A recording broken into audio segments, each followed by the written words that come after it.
అనారోగ్యం, ఉద్యోగం, వ్యాపారం అప్పులతో బాధపడుతున్నారా? వెంటనే జేకేఆర్ గురువు గారికి కాల్ చేసి అపాయింట్మెంట్ తీసుకోండి. హలో నమస్తే, వెల్కమ్ టు సుమన్ టీవీ. ప్రస్తుతం మనతో పాటు స్టూడియోలో personality development coach and family counsellor అయిన మాధవి గారు ఉన్నారు. వారితో ఈ రోజు కొన్ని విషయాల గురించి మనం చర్చిద్దాం. హలో మ్యామ్, నమస్తే. నమస్కారం కీర్తి గారు. మనకి ఇప్పుడు నార్మల్ గా ఏ రిలేషన్షిప్స్ లో అయినా మెయిన్ గా గొడవలు వచ్చేది, లేదంటే గొడవలు వచ్చిన తర్వాత అనొచ్చో మరి తెలీదు, కామన్ గా ఇప్పుడు ఏమైపోయింది అంటే extra marital affairs either from men side or women ఎక్కువ అయిపోతున్నాయి. మనం ఎక్కువగా లేచిన దగ్గర నుంచి ఇవే చూస్తూ వస్తున్నాం. అండ్ దీనివల్ల ఇట్ ఈస్ లీడింగ్ టు గొడవలు, డైవర్స్ అండ్ ఎక్స్ట్రీమ్లీ మర్డర్స్ కి. సో ఇలాంటి టైంలో అంటే మెన్ ఉమెన్ ని ఎక్స్ట్రా మ్యారిటల్ అఫైర్ అవ్వకుండా కాపాడుకునేది అదొక ఎత్తు. మెయిన్లీ మెన్ అనేది అంటే మేల్ పర్సన్ బయటికి వెళ్తూ ఉంటారు కాబట్టి ఎక్స్ట్రా మ్యారిటల్ అఫైర్స్ అవడానికి చాలా ఎక్కువ ఛాన్సెస్ ఉంటాయని అంటూ ఉంటారు. అలాంటి టైంలో ఉమెన్ అంటే వైఫ్ గా మనం ఎలాంటిగా అంటే జాగ్రత్తలు తీసుకుని మెన్ ఇలాంటి అఫైర్స్ లోకి వెళ్లకుండా ఉండేలాగా చూసుకోవచ్చు అంటారు? ఒకటి ఇప్పుడున్న సొసైటీలో చాలా వరకు జరుగుతుంది ఇదే కారణం. చాలా వరకు లేడీస్ ఆఫ్టర్ మ్యారేజ్ పిల్లలు, ఇల్లు, దీని గురించి బాధ్యతలు పడిపోయి మెయిన్ థింగ్ స్కిల్స్ డెవలప్మెంట్ ఆపేసుకుంటున్నారు. అంటే వాళ్ళ చేసే పని ఏంటి? వంట, వార్పే పని, ఇంట్లో పని is a big task actual గా. కానీ దాంట్లో పడిపోయి వాళ్ళకున్న నాలెడ్జ్, స్కిల్స్, అది కాకుండా వాళ్ళకు చాలా ఇంపార్టెంట్ ఫిట్నెస్, ఈ మూడుని పక్కకు పెట్టేస్తున్నారు. కరెక్ట్, అంతే కదా. ఇప్పుడు మగవాళ్ళు రోజు ఒక పీరియడ్ ఆఫ్ టైంలో భార్య అంటూ ఉంటుంది. పిల్లలు పుట్టేశాక కొంచెం భార్య ఫిట్నెస్ సరిగా లేకపోయినా, లేకపోతే భార్యలో తను అనుకున్న బయటికి వెళ్ళి సొసైటీలో చూసి ఆడవాళ్ళకంటే ఈ భార్య ఇలా ఉంటుంది ఏంటి అని ఒక ఫీలింగ్ లో వెన్ దే స్టార్ట్ వాళ్ళు చెప్పరు, బట్ వాళ్ళకి ఫీల్ అయిపోతూ ఉంటారు. అందుకని మీరు చూడండి, చాలా వరకు మీరు ఇంటికి వచ్చాక చిరాగా విసుగ్గా ఉంటారు.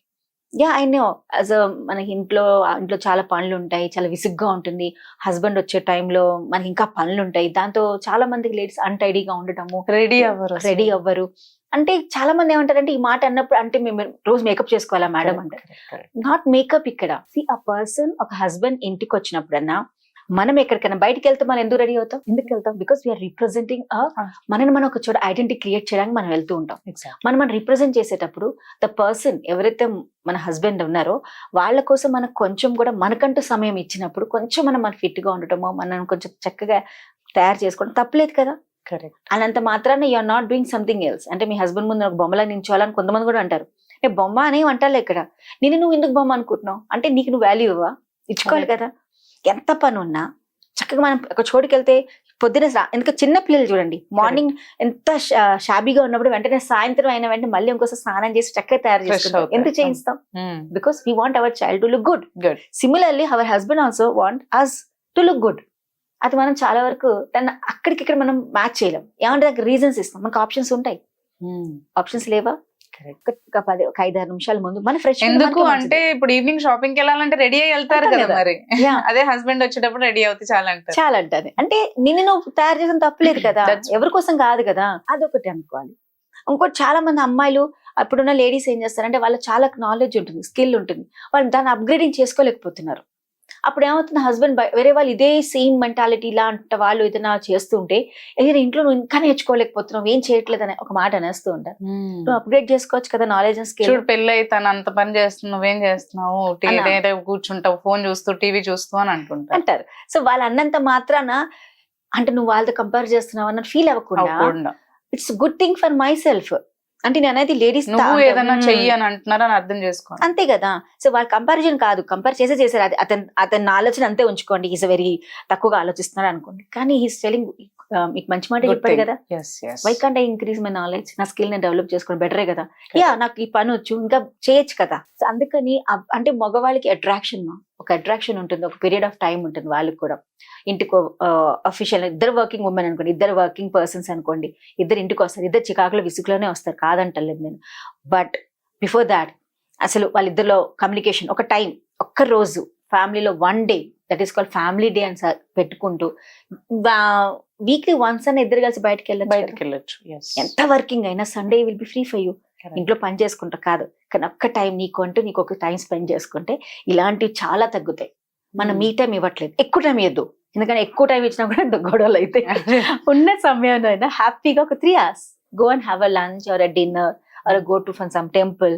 ఆర్ ఏదైనా మీ ఫ్యామిలీ వాళ్ళ ఇంటికి వెళ్ళరండి, లేకపోతే ఇద్దరు కలిసి ఒక లాంగ్ డ్రైవ్ కి వెళ్ళరండి. Can't be do that?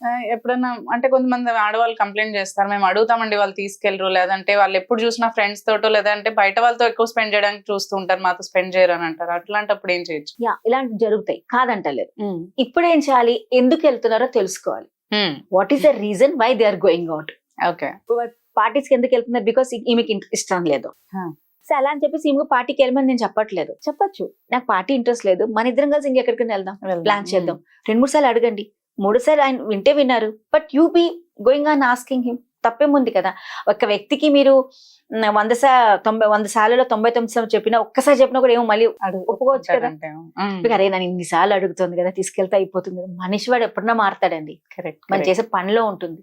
ఎక్కడికైనా వెళ్ళేటప్పుడు నేను కూడా వస్తాను, లేకపోతే నేను కూడా రెడీ అవుతాను, ఆయన కావాల్సినట్టుగా రెడీ అవ్వడం, ఇది కొంచెం మనం కొంచెం మార్చుకుంటే. వై? బికాస్ ఇలాంటి మెన్ ఏంటంటే, అంటే ఎక్స్ట్రా మ్యారిటల్ అఫైర్స్ అవ్వడానికి కూడా మెన్ ఏంటంటే ఇంట్లో వాళ్ళు మూవీకి అడిగితే తీసుకెళ్లరు, బయట ఎవరైనా కొలీగ్స్ ఆర్ ఫ్రెండ్స్ మూవీకి వెళ్దాం అంటే వెళ్ళిపోతారు వెంటనే. That happens every time. Very good. Yeah. So how to manage that అంటే యాక్చువల్లీ ప్రాబ్లం ఎక్కడే వస్తుంది అంటే ఇది ఒక కథ అనుకోవాలి, అంటే మన స్టోరీ అనుకుంటాం. ఇప్పుడు మీరు అన్నారు, భార్య అంటుంది మీరు వేరే వాళ్ళు అన్నప్పుడు తీసుకెళ్తా, నువ్వు మీరు అంటాం మానేసే నా మాట అయిపోయి. See when you're going on complaining to the person, అదే పని అతను చేస్తూ ఉంటాడు. మీరు నన్ను మంచిగా చూసుకోవట్లేదు, నేను అడిగితే నన్ను తీసుకెళ్లరు, వాళ్ళని అడిగితే తీసుకెళ్తారు. సో మనమే అతని మైండ్ లో ఆయన లేని ఆలోచన ఏమో పెడుతున్నాం మనం. సో నెక్స్ట్ టైం వీళ్ళు అన్న ఒక నేను చేసి చూపిస్తారు. సో అది అవుతుందో లేదో మనకు తెలీదు. వాట్ ఈస్ హ్యాపెనింగ్, వెనకాల ఏం జరిగిందో మనకి తెలియదు. ఇప్పుడు వాళ్ళ ఫ్రెండ్స్ అడిగారో, ఈయన అడిగారా, లేకపోతే ఒక కమిట్మెంట్ పెట్టుకున్నారా, అడిగినప్పుడు వెంటనే వెళ్ళకపోతే వాళ్ళకి ఏదైనా రిలేషన్, వాళ్ళ బిజినెస్ డీలో ఏదో ఉంటుంది, అది మిస్టేక్ బై ఛాన్స్ అది ట్రబుల్ వస్తుందేమో ఆయన ఒప్పుకొని ఉండొచ్చు. ఓకే, యా ఇట్స్ ఓకే, నేను మీరు వెళ్ళాలంటే వెళ్ళండి, నెక్స్ట్ టైం మా ఇద్దరం ప్లాన్ చేద్దాం ప్లీజ్ అని అంటే అయిపోతుంది కదా. The end thing is you are spending time with your husband. And మీ మాట విన్నారా, పక్క వాళ్ళ మాట విన్నారా, మీకు అవసరం లేదు. ఎప్పుడు నా మాటే వినాలి, నేను చెప్తే తీసుకెళ్ళట్లేదు, ఆయన చెప్తే ఎప్పుడైతే ఆ క్వశ్చన్ స్టార్ట్ అవుతుంది, ఇద్దరి మధ్యలో గ్యాప్ ఫామ్ అవుతుంది. అంటే ఆ ఆప్షన్ మన దగ్గరే ఉంటుంది, ఎలా మీరు తీసుకుంటారు. మోర్ ఓవర్ అంటే గొడవ ఆర్గ్యుమెంట్ ఆర్ డిమాండింగ్ బదులు రిక్వెస్ట్ గా ప్రేమగా అడిగితే తీసుకెళ్తారు అంటారు. డిమాండింగ్ అనేది ఎక్కడ నడవదు. Demand is not business, you're not doing any sales and marketing. ఇది లైఫ్ లో నువ్వు ఎక్కడికి రిక్వెస్ట్ అయినా పెట్టినప్పుడే జరుగుతాయి పనులు. దాని దగ్గర కూడా తగ్గిపోతున్నావా అన్న ఫీలింగ్ మీ ఇద్దరు రాకూడదు. అంటే వైఫ్ ఏంటి, ఇక్కడ హస్బెండ్ అండి, ఇద్దరికి చెప్తున్నాను. మీరు ఎక్స్ట్రా మెరిటల్ అఫైర్స్ ఈ మధ్య కాలంలో ఇద్దరికి జరుగుతున్నాయి. Ladies also they are doing. Why? Because that love and affection time is not given by the husband. ఎప్పుడైతే హస్బెండ్ కూడా టైం ఇవ్వకపోతున్నాడో, లేదా వేరే చోట్ల కొంచెం ఆయన బిజీ అయిపోతే ఈ అడిగిన టైంలో ఇవ్వడం జరుగుతుంది. చిన్న ఎగ్జాంపుల్ తీసుకుంటా, మెడిసిన్ మీకు ఒంట్లో బాగోలేదు, హస్బెండ్ ఒంట్లో బాగుండకపోతే మనం ఏం చేస్తామండి, టాబ్లెట్ తీసుకుని టైం ప్రకారంగా వాటర్ గ్లాస్ తో పాటు వెళ్ళి ఇచ్చేసి వస్తాం. అండ్ ఫుడ్ ఇస్తాం, వండి అన్ని తీసుకొచ్చి ఇచ్చి బెడ్ దగ్గర ఒంట్లో బాగోలేదు ఏం చెప్తారు వాళ్ళు, టాబ్లెట్ వేసుకుని తినేసి పడుకో నెలిసి వెళ్ళిపోతారు. So this is a difference. అది ఒక్కసారి అర్థం చేసుకుంటే హస్బెండ్ అన్న వైఫ్ అన్న, ఇక్కడ వైఫ్ ఏమో అర్థం చేసుకో, వెళ్లే ముందు అదే టిఫిన్ ఇచ్చేసి నేను ఆఫీస్ వెళ్ళొస్తా అంటే that makes difference I guess. But no expectations. When we know that ఆయన చేయనప్పుడు మీరు ఆయన చేయమని చెప్పలా, బట్ మీకు చేయాలనిపించింది కాబట్టి మీరు చేశారు. అతను ఇది అవ్వడం కూడా ప్రేమే అయింది. అలా అంటే వెళ్ళిపోవచ్చు కదా, ఆయన ఏం చెప్పకుండా. ప్రేమ ఉంది, ఆయనకి అలా చూపించడం రాకపోవచ్చు. కరెక్ట్. కాబట్టి వేసుకొని తిను అంటే చాలు, అంతేగాని చేతికి లేదు అంటే ఒక దానికి ఇంకో కారణం పెట్టుకొని మనం బాధపడతాం. అంటే చిన్న చిన్నవి అది భూతద్దం లా చూసుకోకుండా it's his way of showing love అని అనుకోవాలంటారు. ఈమె way of showing the love and ఆయన విధం అయింది. ఆ రెండిట్లో మనం ఎప్పుడు మ్యాచింగ్ ఉండకూడదు, అంటే ఈక్వాలిటీ పెట్టుకోకూడదు. ఒకళ్ళు ఎక్కువ ఉండొచ్చు, ఒకళ్ళు తక్కువ ఉండొచ్చు, బట్ ఆ ఫీలింగ్ ఈక్వల్ అని మనం పెట్టుకున్నప్పుడు ఏ ప్రాబ్లమ్స్ రావు. అండ్ ఆల్సో కంపారిజన్ కూడా అనుకుంటాం మ్యామ్. అంటే వాళ్ళ హస్బెండ్ ఆమెను అలా చూసుకుంటున్నాడు, ఇలా చూసుకుంటున్నాడు అనే ఫీలింగ్ కూడా ఎక్కువ పెట్టుకోకూడదేమో. చాలా అది పెట్టుకుంటే ఇద్దరులో మనం అంటే నాచురల్లీ కదా, మీరు ఎవరు కంపేర్ చేసి మీకు ఫీల్ అవరా మీరు? కరెక్ట్. ఆ కంపారిజన్ పెట్టినప్పుడు ఇద్దరు హర్ట్ చేసుకుంటాం. Why we have to compare? ఎప్పుడు కంపేర్ చేస్తాము? When we feel inferiority. అరే నాకు ఎందుకు ఇన్ఫీరియర్ అవ్వాలి, నేను ఐఎమ్ నాట్ ఎ లెస్, నేను చేసే పని కరెక్టే చేస్తున్నాను వాళ్ళు అనుకుంటే ఆయన ఆలోచన విధానం, ఇది నాది కాదు. కాబట్టి మనం కంపేరింగ్స్ అస్సలు పెట్టుకోకపోతే మెయిన్ థింగ్ కంపారిజన్, తర్వాత చెప్పుడు మాటలు వింటాము, గాసిపింగ్ చేసుకోవటము, తర్వాత ఈ ఎక్స్పెక్టేషన్స్. మెయిన్ థింగ్ ఈ ఫ్యామిలీ మదర్స్ వాళ్ళందరూ ఇన్వాల్వ్ అయ్యి ఇది చాలా పెద్ద గొడవ అవుతుంది, అది మాత్రం guarantees. Correct. Wife and husband లో చాలా వరకు మీరు చూస్తే వాళ్ళిద్దరి మధ్య చాలా తక్కువ గొడవలే ఉంటాయి. Correct. ఈ మధ్యలో ఈ మదర్ ఇన్ లాస్ వస్తారు కదా, ఈ ఆడపడుచులు మదర్ ఇన్ లాస్, వీళ్ళు వచ్చి సిచ్యువేషన్ పెద్దగా చేస్తారు. అసలు వీళ్ళు ఎందుకు పెళ్లి చేస్తారో అర్థం కాదు. First of all Exactly. వాళ్ళిద్దరు హ్యాపీగా ఉండడానికి పెళ్లి చేస్తారు, కానీ ఏ సిచ్యువేషన్ వచ్చినా కొడుకుకేంటి కోడలికి ఇద్దరికి సపోర్ట్ చేయాలి, బట్ వాళ్ళు చెయ్యరు కదా. Mm.